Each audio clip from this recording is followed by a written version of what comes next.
Hello and welcome to Politics Today. I'm Farrukh Pitafi. We finally are entering into those days when TLP crisis is almost over. The proscribed organization has called off its protests, and that actually happened because of the negotiations that went on between the government, first the provincial government of Punjab, and then the federal government. It seems that TLP or its leadership needed some kind of face saving, so that has been given. And a part of it was to bring a resolution to the floor of the parliament where the possible expulsion of the French ambassador will be discussed. But while it was presented today as a private member's resolution, the astounding thing is that if the government was thinking that the opposition parties are going to play ball and they are going to disagree with it at all, today was a very interesting day to show you that they were falling over each other to prove who is more committed to the cause. I say this because one former Prime Minister, Shahid Khaqan Abbasi, actually demanded three things. First, the first thing is not demand. While trying to actually take the podium, he threatened the Speaker National Assembly that he will attack him with a shoe. But while he was given the mic, he asked that the whole bill, the bill didn't have what was being demanded by TLP, and more clauses should be added, and then it should be introduced. And he also said that the entire parliament should become the committee and deliberate on the matter. That is not all. He also demanded that the bill should not be presented as a private member resolution, not bill actually, a resolution, but it should not be presented as private members resolution, but by a government minister, here thereby actually institutionalizing the whole idea. It seems quite astounding, but while it was PMLN which was doing this, on the other side we saw the People's Party, which very conveniently decided to boycott the session because it was being a liberal or moderate party, it was expected to oppose the resolution. It did not participate. When you look at what was going on in TLP's own case, you realize that Khadim Rizvi was a spontaneous accident. He came out of nowhere, and at that time, whatever successes were accrued or collected, they were temporary. Then he died. Now the son is head of the party or the group, and therefore he had to prove his mettle. And now it seems that that process of succession has succeeded. We are going to talk about what happened today. We are going to talk about what will happen tomorrow. And of course, yesterday cannot be left out of discussion. We are going to talk about all of that in order to help us understand these issues in the studio. I'm joined by Yasir Janjua Saab, who is an expert on security affairs. Thank you very much, sir, for being part of the program. Next to him is Javed Jadoon Saab, who is a senior journalist, senior analyst, and regular on this show and on this channel. And let me thank you, sir, for your participation as well. Yasir Janjua Saab, do you think that, care to comment on how the government has conducted the overall thing? As much as I say that I am fond of what Imran Khan stands for, but realistically speaking, in this particular case, government acted a little too late. Okay. This should have happened quite a few months ago, if at all. This means the action against the organization? The stage of action shouldn't have come. Okay. Why this went on to the streets? Because the government was waiting as if, okay, Khadim Rizvi has died and nobody's going to come back and remind us about the 20th of April commitment that the government has made. So the government should have acted well in time. And if this resolution, even a private member's bill, or whatever form it was, had to come into the parliament, this could have come 2-3 months ago, and discussed threadbare in the parliament before any decision was taken. Why did we wait till about 17th or 18th of April for things to go out of hand, and then policemen lose their lives, and eventually the next day they abduct the DSP and a couple of other policemen, and then the law enforcement agencies and are regarding required to go back in self-defense. and regarding the people who actually attacked the DSP, the others, the visuals that we saw, do you think that they are going to face justice or they are going to let go? No, that's been part. This always happens like that. When there's an agreement for pullback, all the cases are withdrawn. 2 days ago, you heard that the TLP was proscribed and they were put on the foot. But the organization, some people, as of I was reading today, it still is. But what the Interior Minister said, they're going to be removed from the force schedule. All the cases are being taken back, and you've seen all of the TLP activists who were arrested have been released.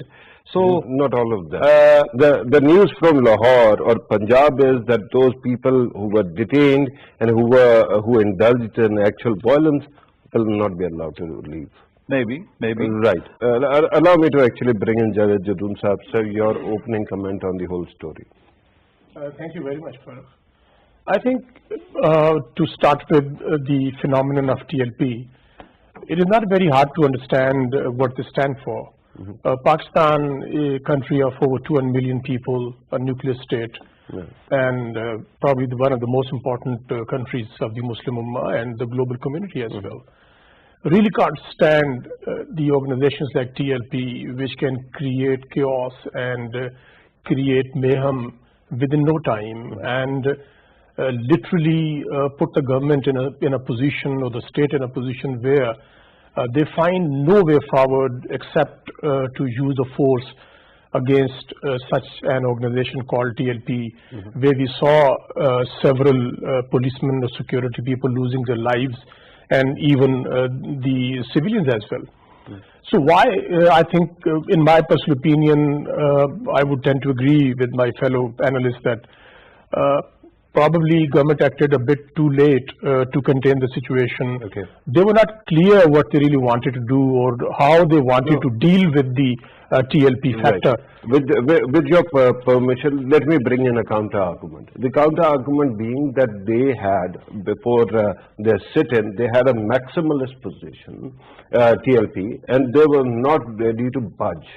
And now what has happened is that practically they have moved from the extreme position of expelling of an ambassador to only discussing it in the parliament.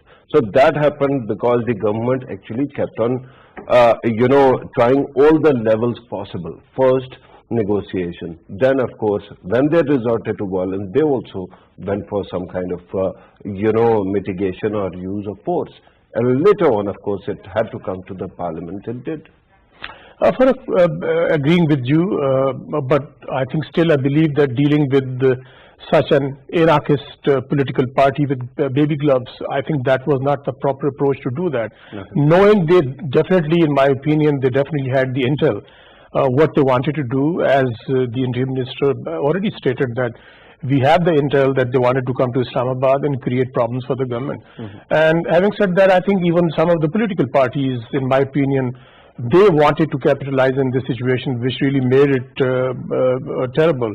Because given, I think Pakistan Muslim League, because some of its elements were found, they were, I think they could be identified while demonstrators were on the rampage, and I think they were participating in that.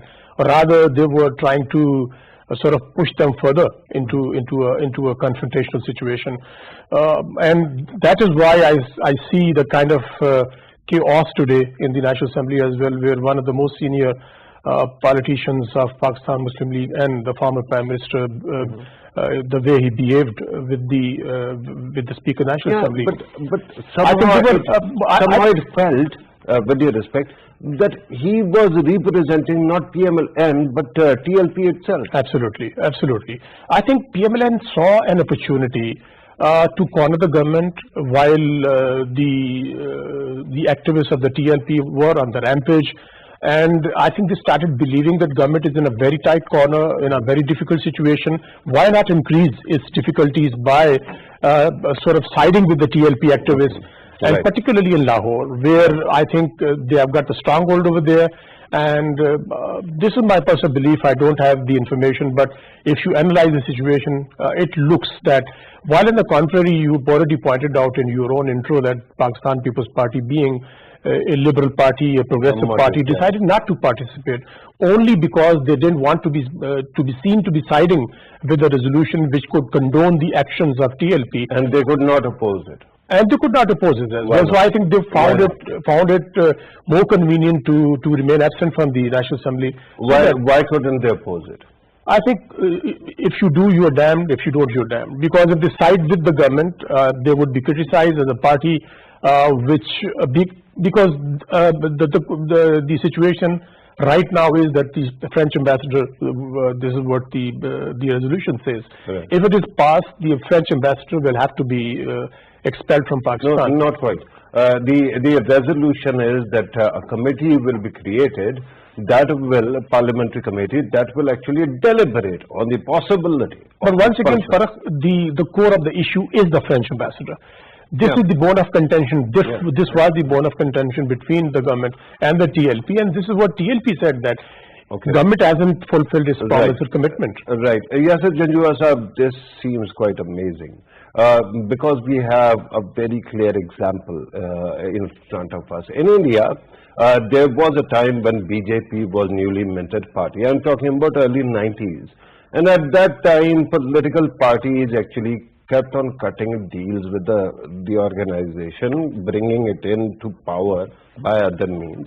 And eventually, because it believes in the shock and awe policy, it used demolition of Babri, then Gujarat violence and umpteen others to become a maximalist party, and now it is dominating India's political culture, and there is no mention of any serious opposition.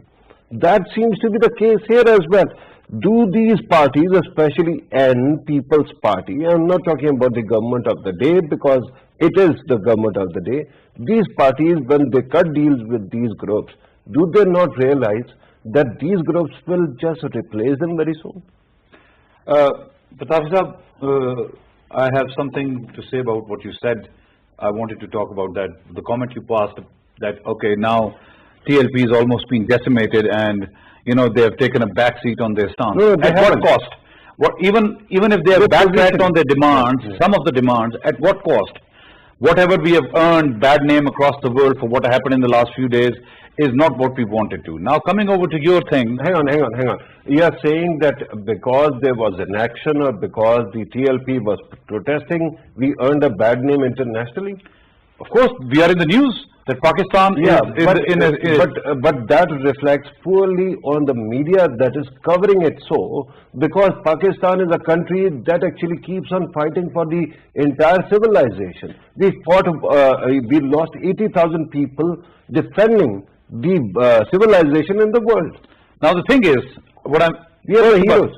Now you're talking about the political parties. What PMLN is doing, and we all know without an iota of doubt, at least I don't have a doubt, that how TLP or Khadim Hussain Rizvi was created. It was Rana Sanaullah's creation. So Muslim League Nawaz now is becoming increasingly politically irrelevant, and it wants to remain relevant by creating the unrest that it can cause some mayhem and put the situation where the government goes into a tight corner, which is not serving the national cause. Muslim League is trying to do its own politics and not serving the national cause. And Shahid Khaqan Abbasi, unfortunately, you've been the Prime Minister of the country.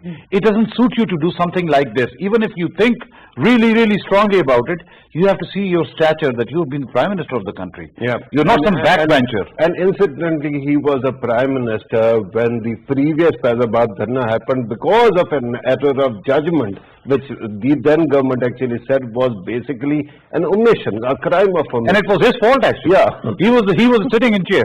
Now coming over, what I'm trying to say, I just want to make one comment, and that's very important. Yes. Why Pakistan alone, out of all the 50 odd countries or whatever number of countries, Muslim countries, why is it happening in Pakistan alone? If this is a genuine issue which is very core to our hearts, because the respect for Prophet Muhammad sallallahu alaihi wasallam cannot take a second seat. But the point is, we should take it to the OIC and make it an international issue for the entire Muslim Ummah to stand up and speak against it, We alone cannot do this. We alone cannot fight a war, something of something like this. And the most important thing is, there are about 2,300. We expelled the French ambassador from Pakistan, fine, we'll achieve our aim. What will happen about 4 million or maybe more Muslims who are living in France, and there are 2,300 mosques that will be closed? Where will those Muslims go? Somebody has thought about it? These people have not even thought about it, who came out and were protesting on the streets. And Muslim League conveniently is getting on the bandwagon because it thinks it's going to give a hard time to the government. No, it's not going to give a hard time to the government. It's giving a hard time to the nation. It's sending wrong messages to the world. That's a very important point. Actually, it reminds me of Kashmir's politics as well. Mehbooba Mufti, realizing that BJP is an outlier in the state of Kashmir, decided that it will engage them into a political alliance. That will give them some kind of credibility or strength at the center or relevance. And then BJP kept on actually biding its time, then did away with her government, and eventually did away with the idea of the state of Kashmir as well. So this seems to be the same kind of situation here. I mean, political parties are really that bereft of vision, or they are that selfish? I think the reason is they have become really self-centric. They want to serve their own personal interests. They are not basically keeping the interests of the state and interests of the country prime, rather than looking for getting some relief out of the confrontational approach, because they haven't achieved anything so far by creating PDM, Pakistan Democratic Movement. We have been discussing, Farrukh, in these shows that given the diverse political approaches and doctrines, it was kind of a very odd gathering of political groupings, and we had the consensus that ultimately they would be splitting, and the disparate group wouldn't be there any longer and not going to pose any serious threat to the government. And this is what exactly happened. Pakistan People's Party and ANP, which are considered liberal progressive parties, they decided to part ways with the democratic movement, and the parties left there are now ideologically, I think they can be, you can say that they have some common ground, JUIF and Pakistan Muslim League. And now coming to your particular point, I think I would like to agree with Janjua Sahab that it was not an issue which only related to Pakistan, because the honor, the dignity and respect of the Holy Prophet is not only meant for the people of Pakistan. It is sacred to every Muslim on this planet, and there are more than 1 billion Muslims, or 1 billion, 1.3 billion Muslims in this, on this planet. So I think it had the significance, importance and everything for every Muslim on this planet. Why only a particular party which believes that they can spearhead the movement or the campaign in Pakistan? With your permission, I'm told Hazala Safi MNA of Pakistan Tehreek-e-Insaf joins us on telephone. Let me bring her in. Ma'am, thank you very much for joining. There seems to be some confusion. First, the government actually decided to ban the organization called TLP. It was proscribed. Now there seems to be some development. Can you tell us, first of all, whether it is proscribed anymore or it is not, and what is the strategy of the government to actually take care of the matter? Thank you very much, Dr. Pitafi, for calling me in this program. I understand that it's a very sensitive issue, and as far as Muslim sentiments are concerned, the person who was just speaking to you, I don't know his name, but I fully respect what he said, because the Muslims are all over the world, and all the Muslims from whichever country or area they belong, they have the same sentiments about our Holy Prophet Muhammad sallallahu alaihi wasallam, and they have the same feelings and emotions about the Holy Prophet.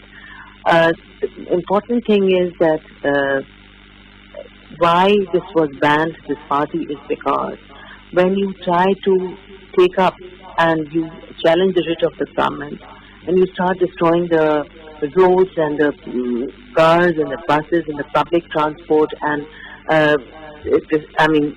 destroy the peace of the city, when the state itself and the Prime Minister himself has taken up this issue internationally on all the forums and has spoken about no other, I don't remember apart from Qaid-e-Azam, anyone had spoken about the Prophet Muhammad sallallahu alaihi wasallam in the way that Imran Khan, the Prime Minister, has spoken about him on all international forums.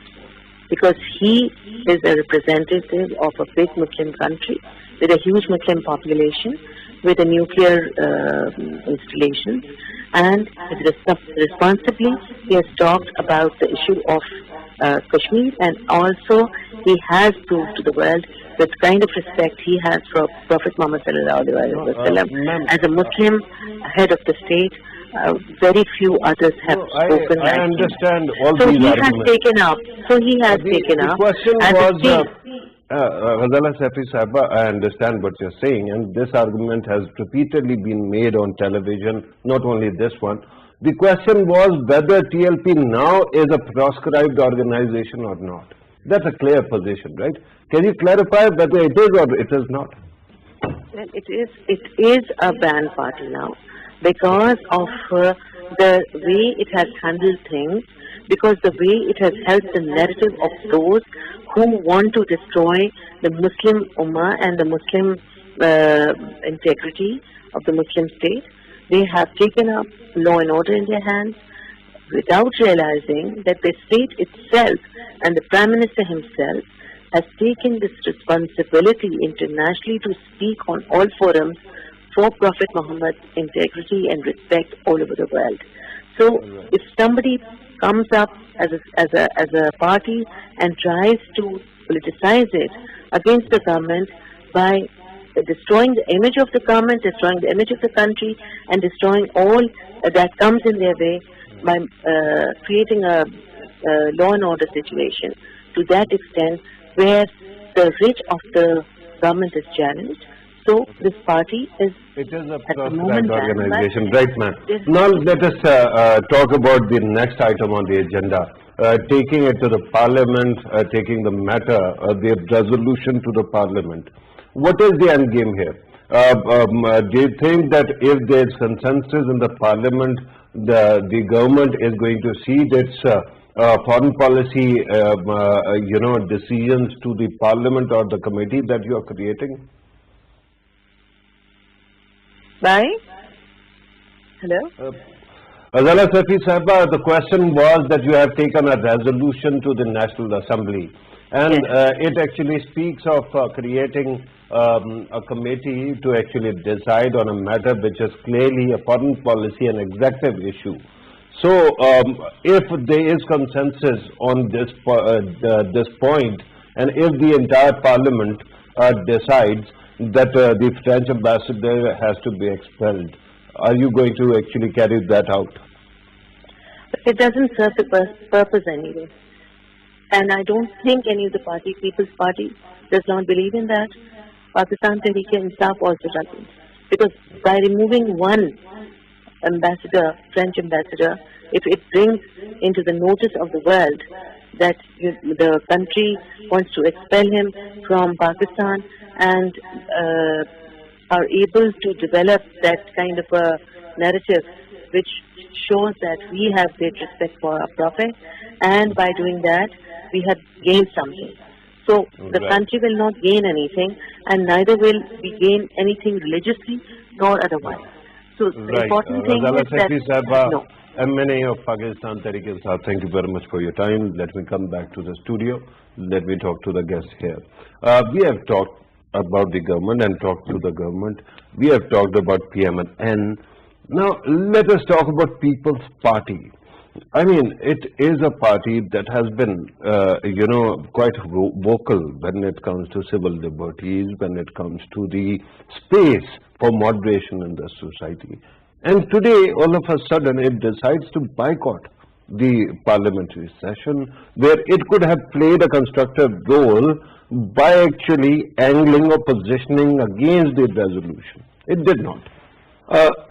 Historically, Pakistan People's Party has been a very secular political party. Right. And they've always taken the secular agenda forward.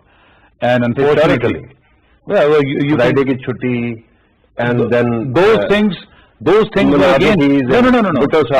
I'll come to that. I know alcohol was banned in Bhutto's time, Friday holiday, and all those things. However, this is very clear that they still are considered the most secular party. I mean, the out of the major parties, obviously ANP is also one. But the point is, Salman Taseer lost his life on a similar thing. Okay. The point here is, People's Party unfortunately cannot afford to go on the extreme right side. No, but you said that Salman Taseer actually lost his life because of this thing, right? Earlier you said that TLP was basically created by Rana Sanaullah, maybe Shahbaz Sharif as well. At that time, the grief or anger before Asya Bibi issue started was basically about the emergency that was imposed in Punjab and government was dismissed. You remember Salman Taseer would be offering certificates to university graduates and media would actually celebrate that that person actually walked away. And then this very strange story that a policeman from Rawalpindi is maneuvered into the personal staff of this gentleman and eventually he's assassinated, right? And then the supporters become the TLP. The question is that Salman Taseer was hardly People's Party. He was basically a gift of General Musharraf's era, right? So People's Party had no actually skin in the game. Having said that, as Ghazala Safi was also saying, you see when it comes to the resolution, if it goes to a vote, People's Party will not support the expulsion of the French ambassador because the buck does not stop here.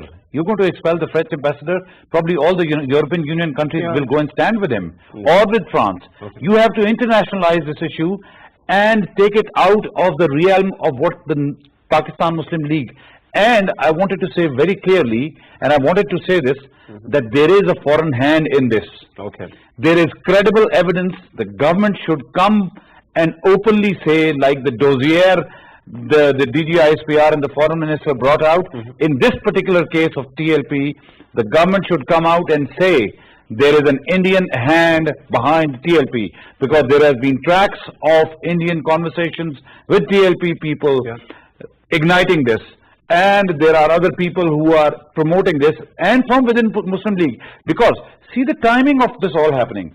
PDM dies down in early April, when People's Party and ANP walk out of PDM, and now Fazlur Rahman and Noon League know that PDM is dead.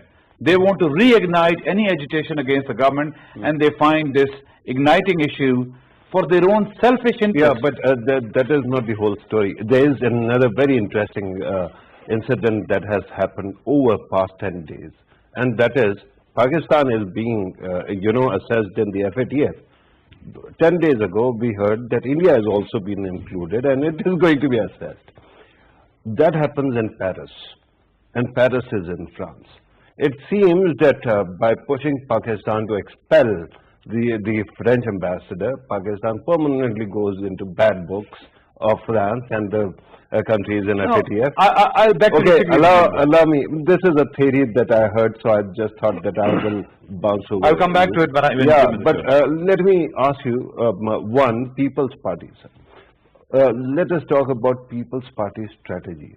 In this country, when radicalization somehow keeps on increasing, People's Party, by actually arguing against its own ideology, walks out, doesn't participate. Do you think that it is going to have the breathing space in coming days when it is going to be replaced, even in Sindh? Because TLP has support in all provinces and in all districts of the country. Absolutely. I think Pakistan People's Party is in a very difficult situation right now. Okay. They really can't side with the resolution, and they really can't oppose the resolution as well. Because siding with the resolution, they know that it could have repercussions for Pakistan. And obviously we are convinced, and we agree upon that if you expel the ambassador, it can have ramifications for Pakistan's foreign policy.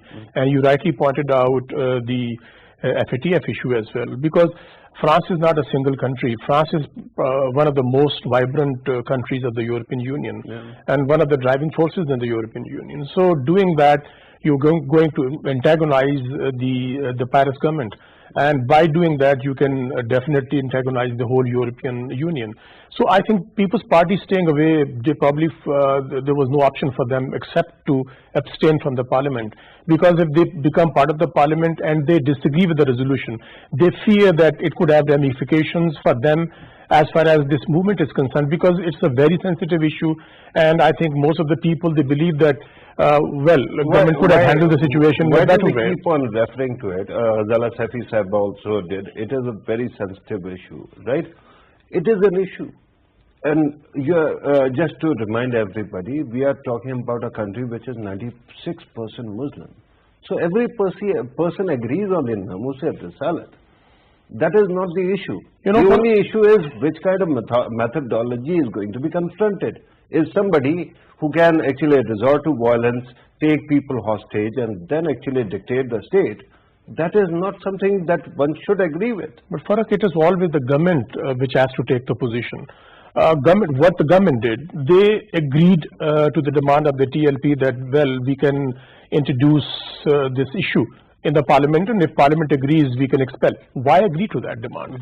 Knowing that agreeing to this demand, maybe you can delay the situation for a couple of months, but they should have known that the monster is there, it is going to come back. Have you listened to the religious minister for religious affairs? He says that we did not agree, and the argument was that there will be a resolution, but they kept on dictating their resolution and we disagreed.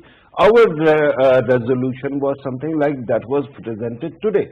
And the both are not the same. That's why they had a conflict. It is a question of the war of the narratives. The war of narratives, I think TLP definitely has the edge as far as the war of narratives is concerned, because on the social media you can put everything, you can throw everything without any verification, without any substantiation, and ignoring the facts and the figures. You know that what really happened in the last couple of days, when conspiracy theories were circulating on social media, particularly on Twitter.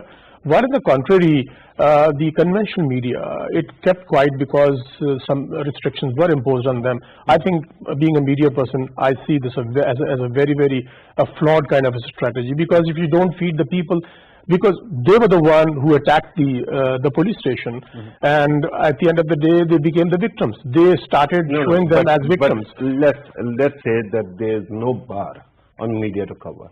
Do you consume media? You consume media. 99% of your media or television pundits, do you think that have they ever, in any crisis, they have sided with the state of Pakistan?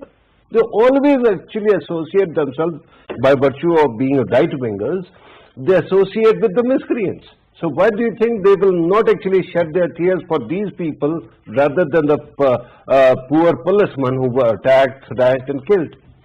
Farrukh, if the government takes a very clear position on this particular issue, had they taken the stand and the position, I think it would have been easier for the media as well. I don't believe that the entire media is unpatriotic and they don't keep national interest. It's not a question of unpatriotic. Right-wing ecosystem actually breeds these people, supports these people. They are not going to go against the ecosystem, because then it sucks out all the oxygen. If they were not on television, right? But sir, they were, recording their video messages through YouTube and social media, Twitter, Facebook and all. You can see everybody was invariably siding with the people who were protesting. And that doesn't stop. Let me remind you another, with due respect. The traders, the government earlier for the lockdowns kept on urging them to shut down their business, and they were revolting. But one call from someone called Mufti Munib, and they shut down everything. Similarly, media. Similarly, when you talk about other various groups, all religious parties, they all were siding with one organization, not with the state. And then we talk about charter of, not charter, the plan, action plan, right? National action plan, that it is going to moderate people. It didn't work. Allow me, sir, to say, what you're saying is because they did not shut their shops down when the government wanted because of the COVID issue, and now they did it.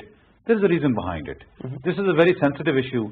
And these kind of people, when they start terrorizing people and then they're ransacking the property, forget about the private property. They attack the police station in Lahore. Yeah. So people are scared. So that's why the people have to shut down and they don't want to get involved in it. However, I beg to disagree with two of you, and I had to say this, the fattest point you said. I personally think, because I probably would have forgotten, and It is not the answer of my question, though. I will have to comment on, but I have Okay, first I'll do this.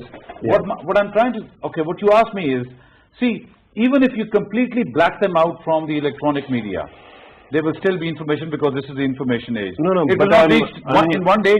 However, the media has to report objectively. No, forget about that. My concern is that there was a narrative, as he pointed out, narrative battle in this country. Something kept on building up. TTP, before TLP was a thing, right? And it took us 14, 15 years, and actually murder of our children to come to the Yes, agreement absolutely. on National Action Plan. And before that, amazingly, the fact that Islam blanket, prohibits suicide, and therefore suicide attacks can never be actually qualified or agreed upon or allowed. It took our clergy 14, 15, 16 years to actually come to that conclusion as well. The problem is that we are lacking in the narrative building that was needed to counter each and every argument. Why is that? Why have we lost, or we are losing the battle of hearts and minds? The journalists, the traders, they're all Pakistani. Somehow the state has to be cleverer than the people who keep on weaponizing this narrative and using against the state. See, the state cannot be everywhere. Today, Absar Alam was shot in the abdomen. Yeah. Do you think you, as an anchor person, say something extremely against them and be spared of the consequences by these extremists? That is why people are scared of their lives. And the journalists are also, bogged into this one, right? the problem is the journalists also are human beings. Yeah. The media persons also, they think we have to again, survive. okay. Now the thing is, we have let this thing the- come out of the cage. We should have nipped the evil in the bud when it was originating. That's where we did not. When Lal Masjid was happening, it did not happen overnight. It took some time. So we have to see things when they are boiling up. Yeah. When TLP was given the license to become a political party by the Chief Election Commissioner, somebody should have thought about it then, that what they can do. Okay. Nobody probably thought about it, that they Yeah, can become a force. that issue was actually taken up by the two-member bench headed by Qazi Faiz Isa, and it has been actually pointed out in the verdict that this should have not been allowed. And it took place 1.5 years ago. This report actually came out of verdict. Nobody took action, right? So that is also the concern that I have. Regarding Absar Alam, he's a former colleague of mine, and I am really saddened by what happened. Let us hope that he recovers. But you kept on referring to him as a journalist.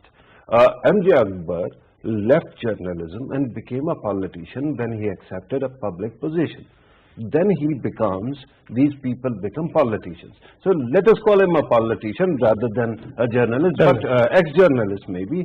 But regarding this whole idea, you must have felt it in past 20 years, that whenever it came to confronting any narrative, you felt that the enemy you were facing, or the enemy, the opposition you were facing, had a very smart, coherent narrative. And they kept on building on it and incrementally using it against the state by weaponizing the common jargons. And there had to be a counter-narrative. We just created Pakistan and then forget about how to actually come up with the chess game. It is a four-dimensional chess game that we could have played. We don't. I agree with you, Farrukh. I think state does have massive resources at its hands, and given its institutions, intelligence community, and the security forces, etc. I agree with you that I really can't understand why it happens, because at the government level, every government, I'm not talking about this particular government, I think every government in Pakistan in the last 3-4 decades, they failed to comprehend the clear and the present danger, whether it was in the form of TTP or it has become in the form of TLP. When you deal with such people, negotiate with them, you embolden them. For example, if you agree to their demand to expel the French ambassador today, hypothetically speaking, I think they would go further. They would get emboldened, they will get definitely, they would more, I think, aggressive in their approach towards the state of Pakistan, because if you can make hostage the entire country and bring down the state at a standstill, major cities almost rampaging crowds everywhere you see, blocking every major artery, every major road in Pakistan, and creating immense difficulties for the common people of Pakistan. So in my personal opinion, to start with the answer to your, I think, agreeing with you, what you said, Pakistan's government, state, its parliament and its political forces must reject every demand being presented by the TLP. You need to start from somewhere, Farrukh. Parliament should reject, I think, in toto, whatever has been presented by the TLP. That won't Secondly, whether it happens or not, I believe That the way won't forward. happen. But The way they forward made is it, number yeah. one stage. And second stage is, I think, for the sake of those people who laid down their lives, the personnel of the security forces, I think for their sake, those responsible should never be allowed to walk free out of the jails. Because what kind of a message it is going to send to the people of Pakistan at large and to the security forces as well. Right. Thirdly, you have been asking the government representative, and we are discussing as well, whether this particular party is proscribed or not. I think it must stay proscribed. Otherwise, you are going to encourage so many other groups, so many other jathas, so many other gangs, whether religious, political, right wing or whatever. So I think PM Imran Khan, definitely what he said yesterday was, I think, very logical, very rational, that if you do that, he even told the nation the ramifications and the consequences of the action as well. So I believe that government should stick to it. What Prime Minister stated, I think Parliament should reflect also the interest of the state, not budge, not sort of bow down in front of a group or jatha which can dictate its term to the state of Pakistan. Yeah, but then the people of Pakistan will also have to take a stand. Right? Absolutely. And support the government of Pakistan, Totally the agree state with of you. Pakistan. Totally agree with So I'm told that we have to actually conclude. So please conclude. We've been talking about the narrative or the narrative building. The media has a lot of role to play. Instead of just showing what is actually happening on ground, educate these illiterate people who have just been pelting stones on the road what actually the life of Prophet Muhammad sallallahu alaihi wasallam meant. He did not attack people who attacked him. He meant complete non-violence. Even if people desecrated him on his face, he did not attack them. So this is the message. We have to educate people, and media probably is not doing. There are no programs, or not in that quantity or that quality, that are being aired across the masses to tell them, look, this is not the right thing to do. And because you said that you don't have time, I have to say one thing, if you don't mind. FATF. Yes. I don't agree that Pakistan will be proscribed in Paris because of this. Because FATF, in my opinion, I could be wrong. No, I'm not saying that at all. The thing is, that is linked to terrorism, terror financing. This is not terror financing issue. Yes, this is an issue that can create problems for Pakistan. But it is terrorism. It is terrorism, but that is terror financing. Right. So nobody will dare proscribe us. Right, sir. I'm told that we have to conclude the program here. Yasir Jajwal sir, thank you very much for your precious time. Javed Jadoon sir, thank you very much for your precious time and contribution as well. Yes, I don't have much to actually contribute here. I think we have tried to cover all the aspects. The only concern that I repeatedly have, and this has been going on for past 7-8 years, when I have been actually presenting to you the case for a counter narrative against extremism, that the state and the political parties or the elites, remember, you and I might not be that much threatened, because we have seen different kind of governments, we have seen different kind of intrusions into our rights in the past as well. the elite will suffer the most. So maybe the elite needs to marshal together all the resources to come up with a narrative that counters extremist arguments. One argument was just given when Yasir Janjua Sahab was mentioning the Prophet's example. That kind of argument should be working for the state of Pakistan. Instead, what we do is, because the political class keeps on fighting among themselves, in the end, it profits the miscreants or people who actually challenge the state of state. That shouldn't be the case. This was today's program. Thank you very much for watching. Take care.